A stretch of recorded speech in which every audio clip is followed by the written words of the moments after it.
VFX രംഗത്ത് വലിയൊരു വിപ്ലവം സൃഷ്ടിച്ച മൂവിയായിരുന്നു അവതാർ. എന്നാൽ അവതാറിന്റെ പിറവിക്ക് പിന്നിൽ മറ്റൊരു രസകരമായ ഒരു കഥയുണ്ട്. 1995 ജെയിംസ് കാമറൂൺ അവതാറിന്റെ സ്ക്രിപ്റ്റ് എഴുതി കംപ്ലീറ്റ് ചെയ്തെങ്കിലും അന്ന് അത് ചെയ്യാനുള്ള എക്യുപ്മെന്റ്സോ ടെക്നോളജിയോ ഇല്ലാത്തത് മൂലം അത് മാറ്റിവെക്കുകയായിരുന്നു.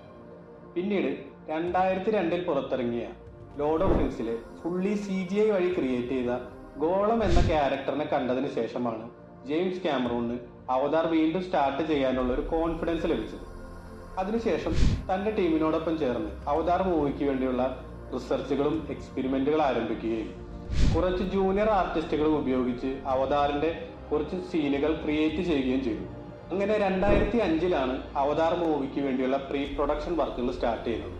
2005 വർക്കുകൾ സ്റ്റാർട്ട് ചെയ്തെങ്കിലും 3 വർഷങ്ങൾക്ക് ശേഷം, അതായത് 2008 അവർക്ക് സിനിമയിലേക്ക് യൂസ് ചെയ്യാൻ പറ്റുന്ന രീതിയിലുള്ളൊരു സിംഗിൾ ഷോട്ട് അവർ ക്രിയേറ്റ് ചെയ്തെടുക്കുന്നത്.